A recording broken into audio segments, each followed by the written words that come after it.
मुख्यमंत्री भूपेश बघेल बिलासपुर रवाना होने पहली पत्रकार मन ले गोट बात करत कहीन है कि प्रदेश में नक्सली मन ले बातचीत तभी करे जाही जब उमन भारतीय संविधान के प्रति अपन आस्था व्यक्त करही। कि मैं बोला था मैं बातचीत करूंगा, लेकिन अपने लोगों से। अपने लोग कौन हैं? बस्तर के निवासी, परंपरागत रूप से रहने वाले आदिवासी, वहाँ के नौजवान, वहाँ के व्यापारी, वहाँ के पत्रकार।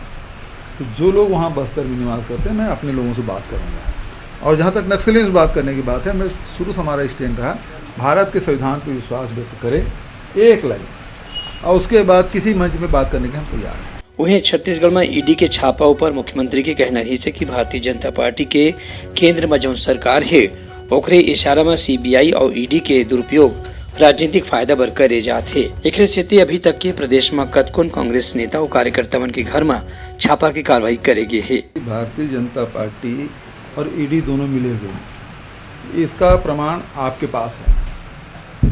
ईडी का प्रेस विज्ञप्ति बाद में जारी होता है, रमन सिंह पहले जारी करते हैं।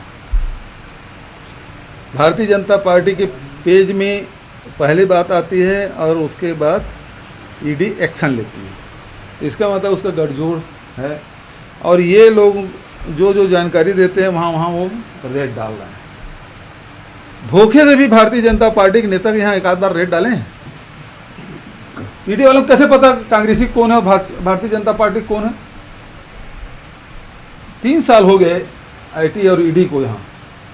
एक बार भी धोखे से किसी टुटपुंजिया भारतीय जनता पार्टी के नेता के घर भी रेड डाला हो तो बता दो। सब कांग्रेसियों के डाल रहे हैं।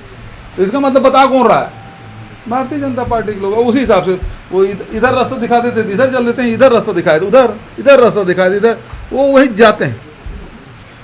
तो कुल मिला के कि गठबंधन इनका है और भारतीय जनता पार्टी के, इसीलिए मैंने आरोप लगाया कि ये भारतीय जनता पार्टी के एजेंट की तरह काम करेगी।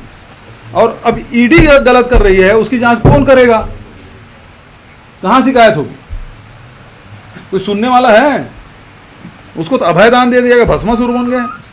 मुख्यमंत्री के कहने से कि अवैया दिन में छत्तीसगढ़ में कौशल विकास पर विशेष रूप से ध्यान दे जाही और आईटीआई में नवा ट्रेड घलो शुरू करे जाही। इसलिए हमने इस बजट में भी 1200 करोड़ का प्रावधान रखा है आईटीआई का।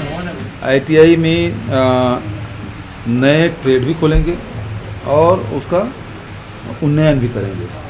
तो इसके लिए बजट में रखा हुआ है और विभागीय प्रक्रिया बहुत तेज़ी से चल भी रही है। और जैसे कैबिनेट वगैरह का डिसीजन होगा तो एक नया आपको यहाँ जॉब के लिए एक अवसर मिलेगा, क्योंकि इंजीनियर की कमी तो है ही नहीं।